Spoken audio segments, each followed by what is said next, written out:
Oh yeah. UFC 330 just wrapped up. Islam Makhachev beats Ian Machado Gary by unanimous decision after 5 rounds. And also Mackenzie Dern beats Jillian Robertson, also via decision. Now I have to admit that I only watched the highlight video, the DAZN highlight video for the female fight. Um, I just don't really care that much about WMMA.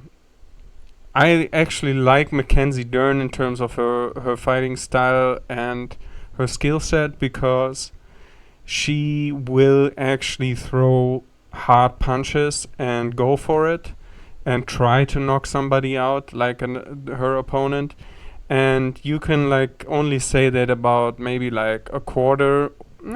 Let's be generous to say that uh, maybe like a third, 33% roughly of WMMA fighters possess the have the capability to knock somebody out and actually try to do that, right? So in most WMMA fighters just don't.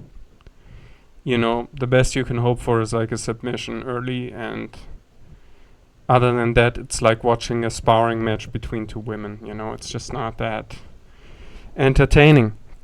And also, I also kind of feel bad, as a man. I don't like to. It does kind of change your image of women a little bit if you see them bloodied up all the time, getting beaten up and shit.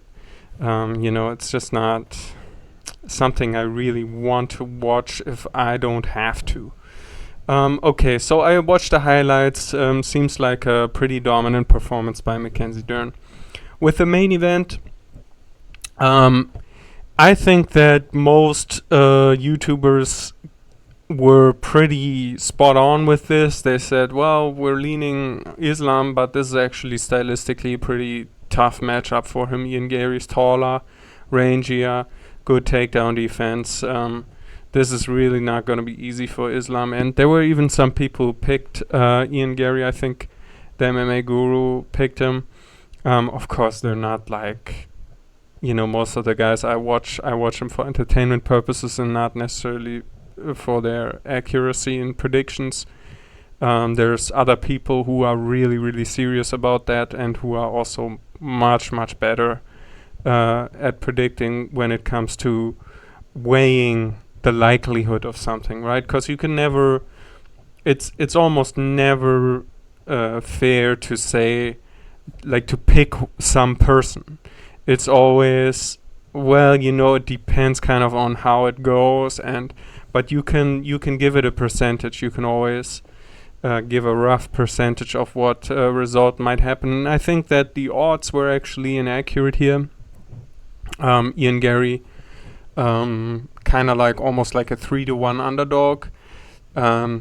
Not really precise. I mean, this was a lot closer than, even in actuality, this was a lot closer than the odds made it or suggested it will be. Yeah, I mean, I don't like to say too much about it. Makhachev has a very impressive record. I would just like him to be a little bit more dominant, a little bit more dangerous. I appreciate more the fighters that go out there to kill, and I can forgive them being killed sometimes much more easily if they get the finish all the time. I just like people more like Yuri. I like Alex Pereira. I like Justin Gaethje. These are the type of guys I appreciate much more than the grappling, outclassing, jabbing somebody up 4 or 5 rounds. Even if it's dominant, if you're not destroying this guy and making him fucking, if you're not finishing the people, I'm just not that. I just don't. I just don't think you're that amazing then. That's just, I want to be entertained, and I'm impressed by violence. Is really my personal taste in MMA. I like somebody who will take the risk to get knocked out themselves. and consistently gets knockouts um, in that way. You know, that to me a record like Justin Gaethje's record is more impressive to me than Makhachev's record. I have to be honest. Even though there's more losses in there, um, I think Gaethje is a fucking savage that you will fear if you're matched up with him. I don't think that's necessarily true for somebody like Khabib or Islam Makhachev. You might fear the humiliation, the attention that is on you when you lose, the fact that it's such a high profile thing. You might fear the fan base, trying to ruin you afterwards with their comments. But I think you're less afraid of like being brutally killed. if like I mean, even if you were like a hardcore fan of the Dagestanis, you would have you have to admit that there's just a different thing than if you're matched up with Alex Pereira or Yuri Prochaska. Like if you envision yourself being a fighter, and right, there's a UFC contract coming in the mail, and it's offering you a fight with Alex Pereira or Justin Gaethje if you're lightweight. And then you take Magomed Ankalaev or Islam Makhachev or Khabib Nurmagomedov as the alternative. The fear and the worry, and also like the way, the seriousness with which you will consider signing that contract, it's just different if it's Gaethje or Pereira. Come on, man. Like, let's be real about this. You do not want to get brutally knocked out and go to sleep for like 5 minutes, which is, maybe not 5 minutes, but like Alex Pereira's knocked out so many people, and so has Justin Gaethje. And so I just have more respect for those guys. That's really what it comes down to. I respect people who are violent more than people who are technically superior in the grappling department. You know what I mean? Or in the kickboxing department, if you're Wonder Boy and you're just jabbing people up all the time, Wonder Boy is fairly violent actually, but so is Adesanya, but there's some examples of like rangy kickboxers that always go to decision that might be better. It's just, okay, who gives a fuck? Good win, great, legacy, whatever, fucking 29-1. Very impressive, very impressive. We can all call him the GOAT if you want to. I got my own GOATs, but I'm weighing it with my personal feelings. So I can totally respect Makhachev. I think, and I will say this: it's smart to fight this way. Like if you don't have to take the damage, then you don't. Then why would you, right? I understand that. Like I respect that. I would fight like this if I could. Right?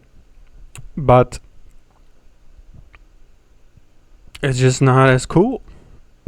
It's just really not as cool. And so that's my feelings about that. Yeah, Jalen Turner, man, like come on, man. Like can we not just book Quillin Kill Jalen Turner for the memes? Why do we have to fucking book Quillin Kill with a top 5 opponent right now? Like everybody in the lightweight, it's not like there's not enough people to match them up with. You can easily find a different matchup for Max Holloway right now. And I would be so much more interested in a fight that is so that has such a polarizing meme background, right? So Quillin Kill is of course very well known now as in like the MMA dark web or whatever you want to say, like most fans are kind of like, they don't take political correctness too serious, and they're kind of just over all of the sensitivity bullshit. And so Quillen is known as like a minority slayer. I think that's one of the titles that he mentioned himself, or that he said himself. And it would be so much more fun to see him with somebody from, I don't know, India, Pakistan, a black person, a brown person, wherever from, and have that person be actually good, and then have them have a good fight, or like a fight that might be close in the odds. Because I don't know if Quillen Salkild can knock out Jalen Turner that easily. He would of course be the favorite with the way he's been looking. But Jalen Turner just went out there and brutally slapped this guy instantly. It didn't even take him 40 seconds. Okay, and I think that would be such a much more fun fight. And I think Jalen Turner would be interested in fighting Quillen Salkild. It's exactly the opportunity that he called out for. He wants top 5, top 10, top 15. He deserves it. And Quillen, of course, just beat like the number 8 in Gamrot. But I don't really quite think that he deserves top 5 right now, because the top 5 people are really well known and well established, and they all have beef with each other, and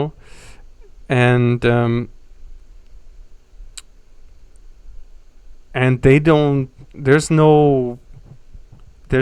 You can all match them up in whatever way you want, and it's gonna be a great matchup. You don't need to throw Quillen Salkild into the mix, and he's just had.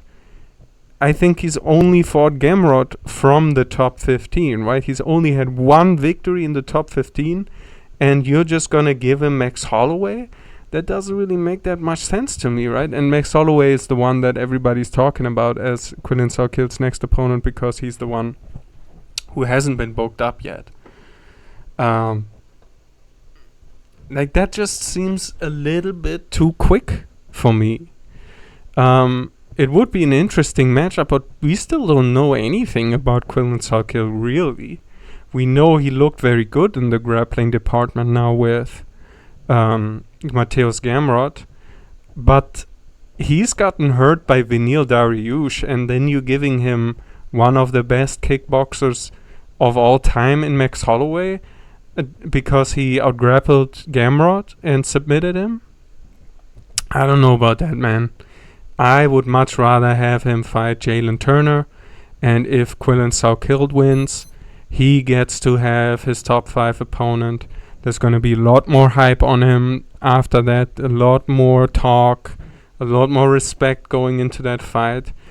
The conversations are not just going to be, yeah, we don't really know anything about Quillen Salkild, but he's looked real good. Because that's going to be what we're going to hear if he fights Max Holloway. I think I'm going to make a separate video about this because I really want this to happen. It's much more fun. And Jalen Turner can, like, he can stop the guy that is killing the minorities. He can stop Drew Dober 2.0. Now, Dustin Stoltzfus, yeah, Germany, Deutschland. He beat Mansour Abdul Malik. It was kind of tough, he had to take a lot of shots. He got beaten up himself quite a bit. But he was a big underdog as far as I know. Yeah, heavy underdog. Man, he was a huge underdog. And it's not just that he was able to submit him and take him down more or less consistently. It's also that he got him on the feet a lot. I mean, he landed several clean, powerful strikes on Mansour Abdul Malik's face. It was, I mean, it was a little bit of a project, honestly. With Yusri Belgari, the loss only weighed so much because it's Yusri Belgari, the guy that fought Pereira. I think beat Pereira one time. The very experienced Glory kickboxer training with Glover Teixeira and Alex Pereira, who's also enormous, gigantic, beating Mansour Abdul Malik. Not too, nothing, not that much to take away from that fight, is what I said in my last video, in my preview. But getting beaten by Dustin Stoltzfus and also eating big shots of him, from him on the feet, that ain't so good, dude.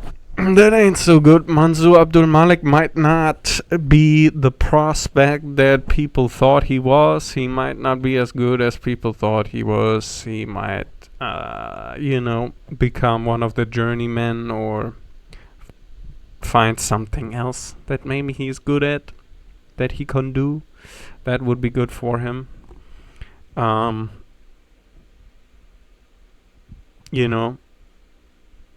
His defense isn't that good. Like, it's concerning. He has such great a great build for this. I mean, 80 inches of reach is ridiculous. First of all, he's very tall, but his reach is like 15 centimeters longer than it should be, right? It exceeds his height by 15 centimeters. And what's normal is that the reach is roughly equivalent to your height. So he has a great dimensions. Also, Dustin Sosa was not too bad in this department when it comes to his height and his reach.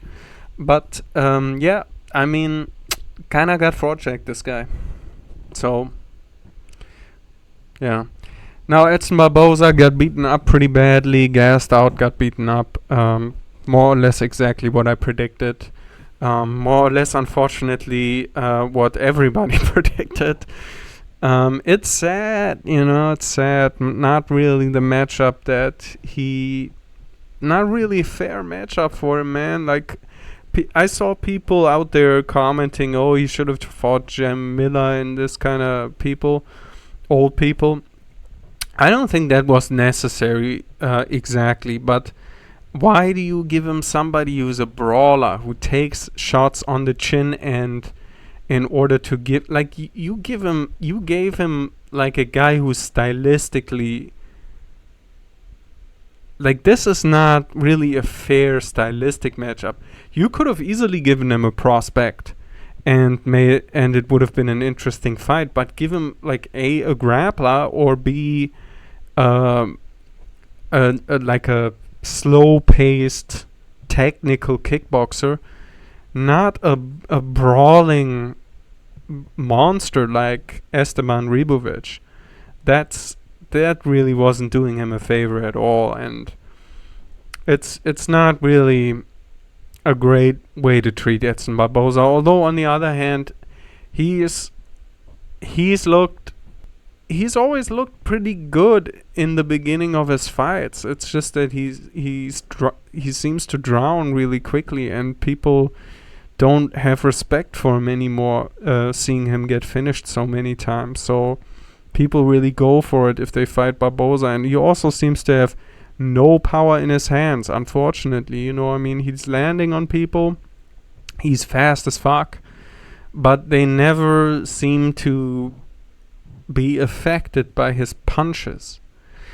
And then the the visual is so burned into my mind with how many times we've seen Edson Barboza exhausted and beaten up, and then just circling, doing the side steps, the crab steps, circling around the cage, spinning around the opponent, in a circular, making circles around his opponent while he's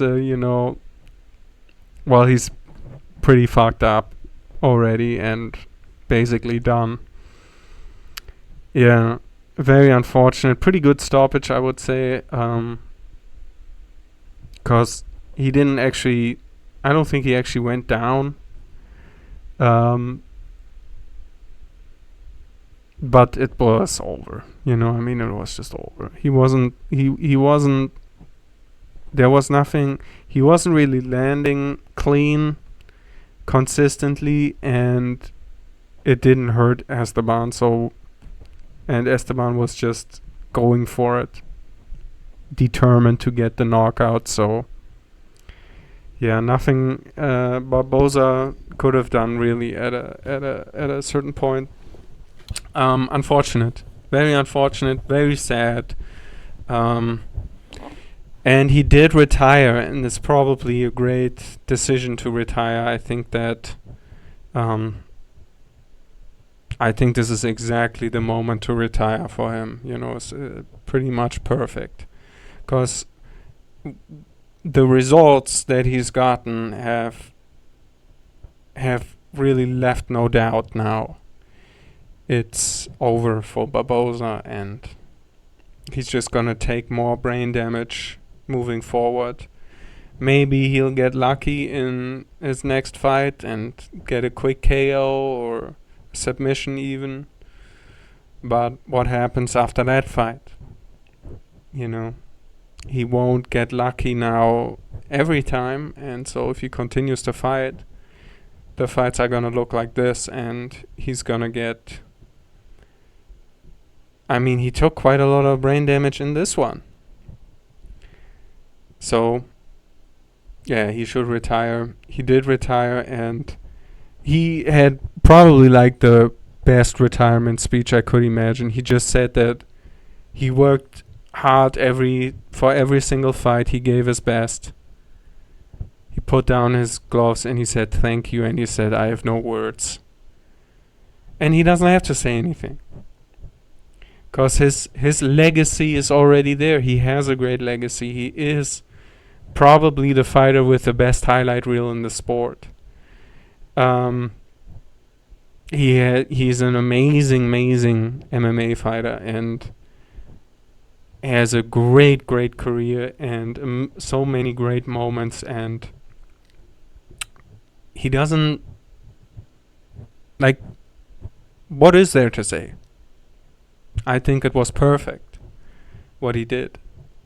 But I'm sure he gave an interview afterwards, and I will have a look at that, listen at that, to that after I finish this recording. Yeah, then Chidi beat Yoel Alvarez. I have to admit, I sort of just skipped through this fight, just watching moments, because I felt like not really that much was happening. The crowd was kind of restless, not really happy, and you can, if you click on the 10 seconds, skip 10 seconds ahead or 5 seconds or whatever it is, and every time you see them just standing there, and there's no limb extended, they're just standing opposite of each other, looking at each other in basically the same stance as they did 5 or 10 seconds ago, and you skip through the round, and there's no crowd noise, and there's nobody in the commentary that says anything, right? It's all really, the energy is super low. Then you can skip through the whole round in 15 seconds, 20 seconds, and you get a pretty good idea of what that round was like, despite having seen so little of it. Just because if a powerful punch or powerful kick is landed, there will be a reaction, either in the crowd or in with the commentary, or you will be able to see some kind of reaction on either one of the fighters, or you will see them, their stance might be a little bit different. One of them might be going backwards quickly, look worried, there might be damage on the face or something. But it seemed like not a lot. I mean, I don't even know if it was like a low output fight. I saw them punch each other with a few punches, especially late. But I felt like nothing of significance really landed, or not too frequently. And so, yeah, I have nothing to say about that other than this. Okay. Yeah, what else we had? Yeah, we had Charles Johnson. Charles Energy Johnson, I think is his nickname. It was pretty cool that was actually a very impressive performance, I thought. Because even though he got hurt himself and he probably got kind of beaten in the first 2 rounds, I wouldn't be surprised if he won both of the first rounds on the judges' scorecards, because he was the one at the end of the rounds who really did something, who really was going for it and landing on his opponent. And that took away so much of what happened in the round before, especially because there was a break with the foul. I think it was the first round, and in that round, there was a big break towards the end of the round, and then there was only like 20-30 seconds left. And Johnson had lost that round up until that point, but then in the last 20-30 seconds, he was the one chasing this other guy, Eduardo Chapolin, and landing on him. And I mean, with the kind of bad scoring that we've seen, I would not be surprised at all if at least one of the judges gave that round then to Johnson, because of the break that sort of erases a lot of the memories of what happened in that round, because it wasn't like a dominant round before then. And then, Johnson looking good at the end, maybe it was enough. And then in the second round, something similar happened, where at the end, Johnson was the one taking action and being the dominant looking fighter. And then I don't know exactly how he got into that position with the Scottish twister. There was something before that that was going on in the grappling, I think. Maybe he maybe got dropped or something. I don't remember. But he did get that Scottish twister, and he got it really quickly. I mean, it took him like 5 seconds of that holding that position to get the tap out of this Chapolin. He must have really twisted him up pretty good there. And he also said he's training that move often. So yeah, pretty pretty veteran type of performance, I thought, because that was really crafty. A lot of the stuff that Johnson did there. So good for him. And then Dante Johnson, they said that this guy debuted in heavyweight, which is crazy if that's true, because now he's at middleweight, and he said he's looking to go down to welterweight. But I mean, he totally, this guy could be a bantamweight, bro. With if he's only 173. I'm a lightweight. I'm 10 centimeters taller than this guy. So yeah, he doesn't have to be at welterweight, man. He could go to lightweight actually with his frame. Imagine that. That would be pretty wild, because he seems to have good power. Although we did look at this Eric Meconico in the preview, and we did find out that this guy's gotten knocked out 5 times, so 4 times going into this fight. And we did read that he got knocked out with single punches recently twice.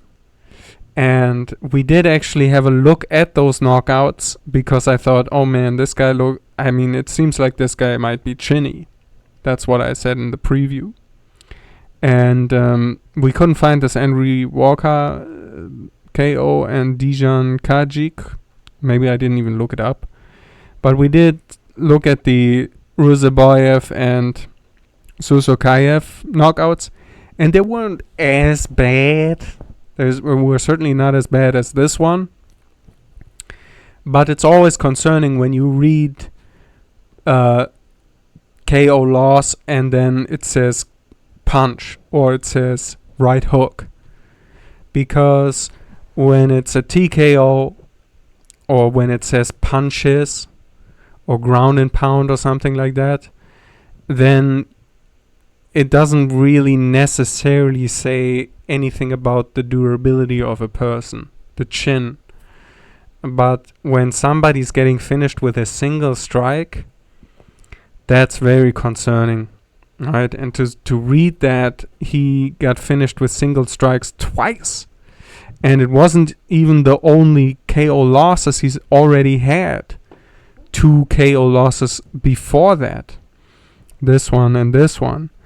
So he had 4 KO losses in total.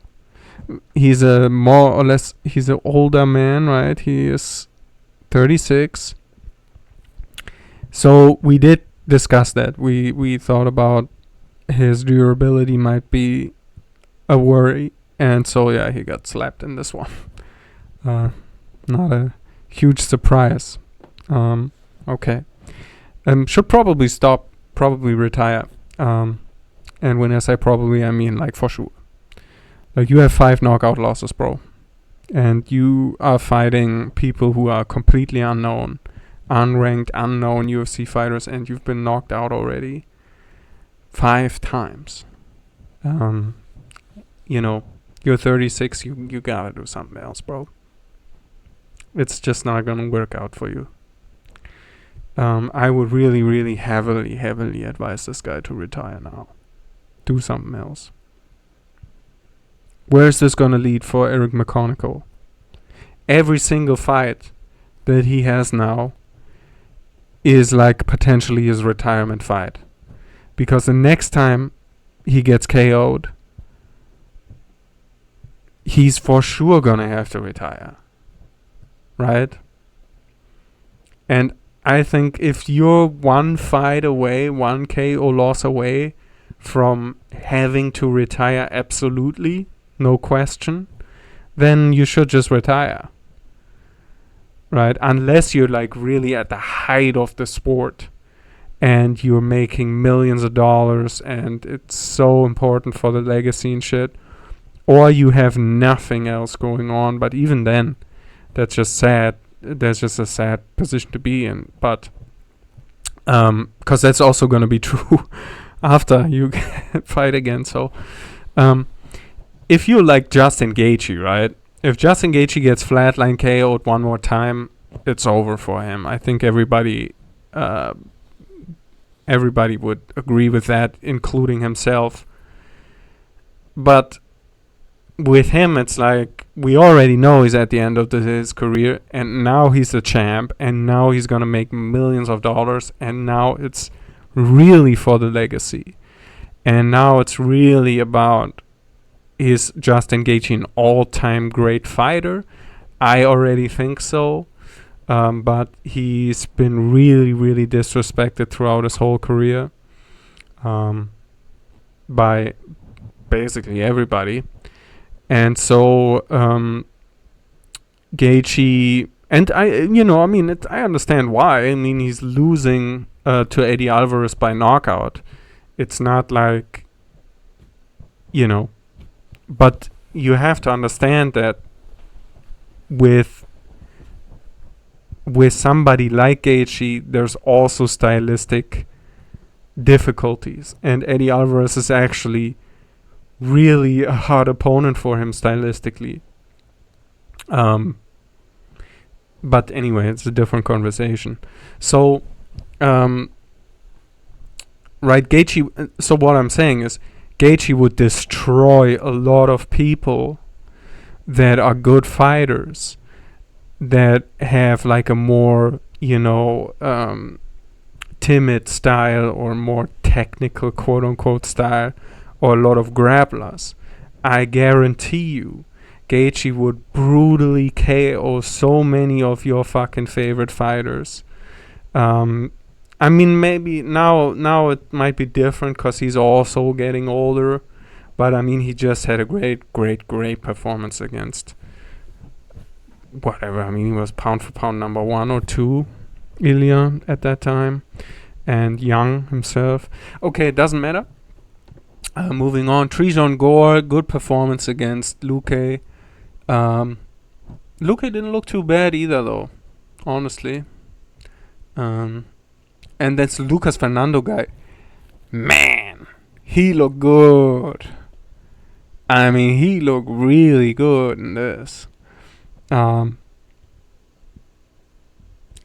to take. You can't take too much away from this, because nobody knows who Rafael Tobias is.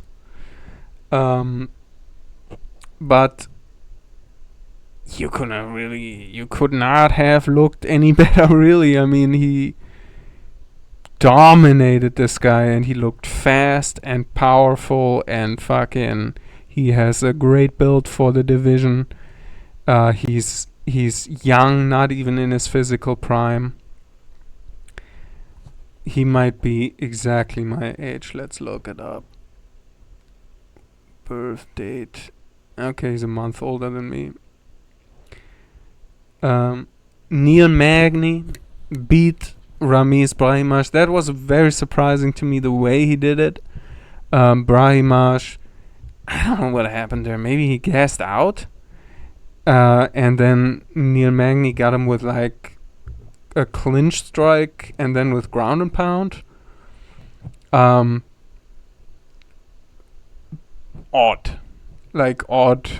Odd result, but great result for Magny.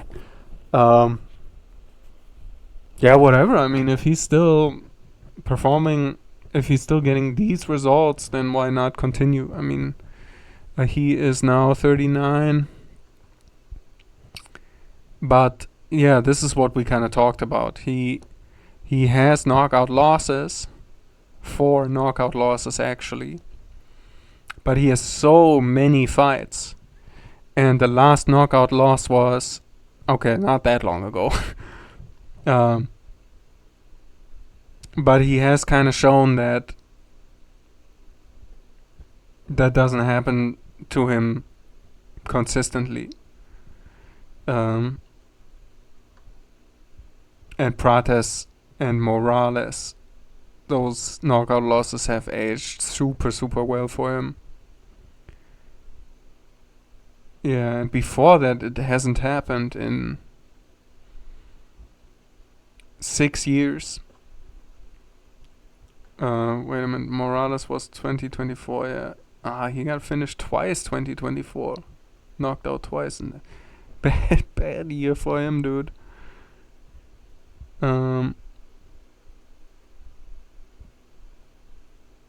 Yeah. Yeah, but I mean, if your record looks like this, even though there is 4 knockout losses in there, you had one in 2012. You had one in 2016, 4 years later. Many fights in between. And then you had one 2 years after that.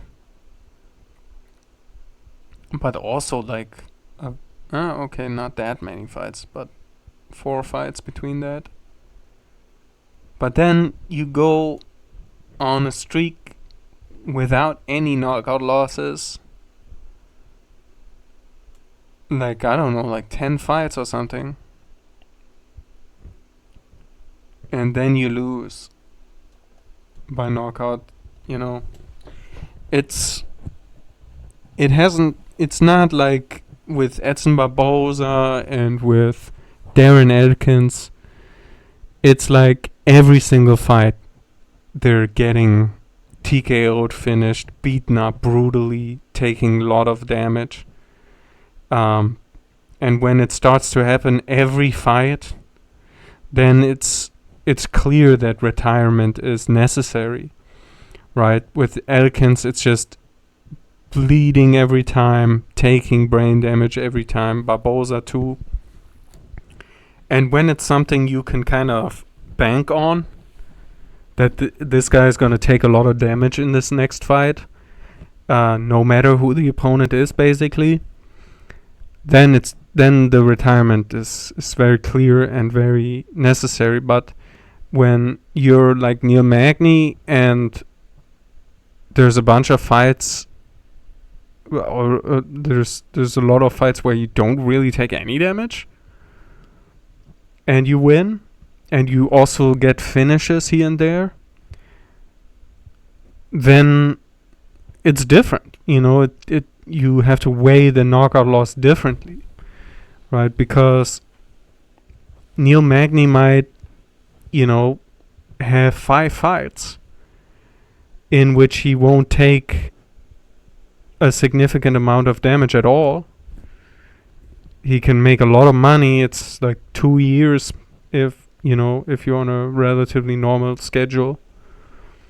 So it's possible that Neil Magny will like continue to have these kind of performances, and until he starts to really break down and really take damage consistently and with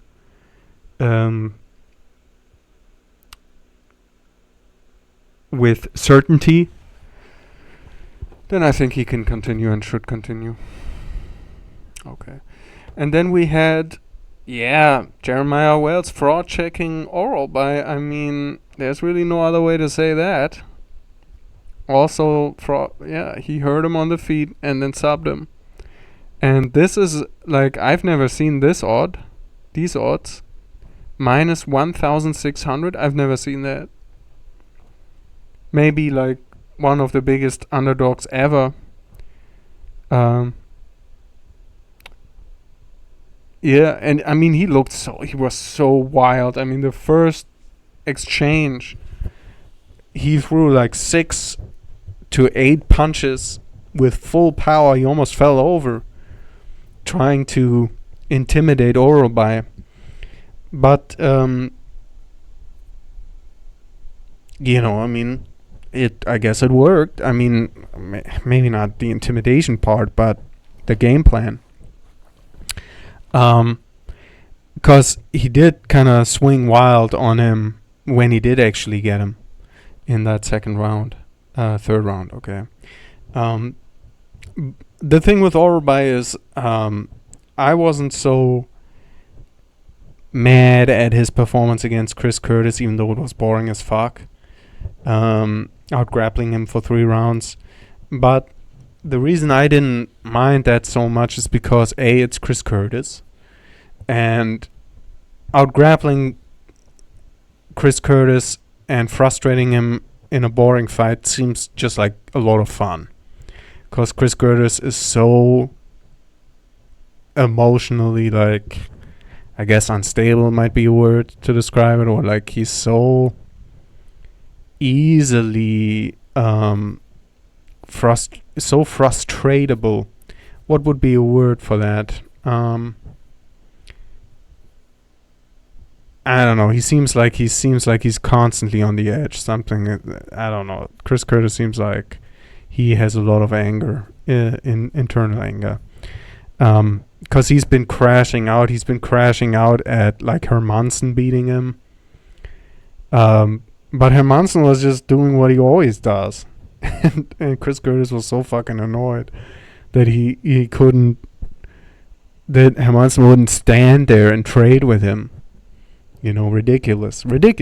And so when you're fighting a guy like that, and you almost want to outgrapple that person in a boring match, just to just to have him completely crash out on you, just for entertainment purposes, almost. But then also, of course, he just slapped Hermansen in the fight before, in a really brutal way in the first round. And so when you come off a first round KO victory, flatline KO victory, then having a more boring performance in your next fight isn't quite the same thing as if it's a consistent thing, you know what I mean? So I was able to forgive him for the Chris Curtis fight. Now I kind of hate Orlby again. Right? Now, not only because he got fraud checked, that doesn't really matter that much, but because he was turning this into a boring as fuck fight again. Right? And if he had gone to decision, just grappling this guy, just Jeremiah Wells, without really ever putting too much damage or too much threat on him, even if you land good ground and pound shots, if it's not something you can do consistently, if you just have 2 or 3 moments in the whole fight and the rest of it is just controlling and grappling and being boring and gay, then it sucks. It sucks. So yeah, I'm not an Orlby fan. I think that Orlby sucks. Because of the style that he fights with, and because it doesn't even work for him. Now, with Jeremiah Wells kind of showing how also he slapped him, like he choked him out, and I was super mad at the camera person. I think both of the cameramen who filmed that finishing sequence fucked it up, because I understand why they did what they did, but I wanted to see Orlby dead on the ground to see the impact and to see like the effect of the choke on the opponent. I want to see that, but they didn't even, when he dropped him because the fight was stopped, they didn't film Orlby, or they didn't zoom out with Orlby shown. They just turned the camera upwards to film Jeremiah Wells throwing up his arms in celebration. And right, of course, I understand why. But I want to see the dead guy on the floor. That's why I'm kind of watching this. And they didn't show it in the replay either. I wanted to see if he was really unconscious or if he was just... But I think he actually did went out. Because he did go limp. Yeah. Okay, yeah, so that's this fight card. I guess I enjoyed it. I don't know. Not... some good fights, some good performances. Actually, good fights, I don't even know about that. Were there any good fights on this? I guess like the Charles Johnson fight was like the best fight, right? And maybe Trijan Gore against Luque. And I guess Lucas Fernando against Tobias. Yeah. I mean, not too bad, but we didn't have like a really good, like a war. It was mostly just good performances. Yeah. As I said, Makachev, I respect it, but I'm not a fan. It just is what it is. Okay.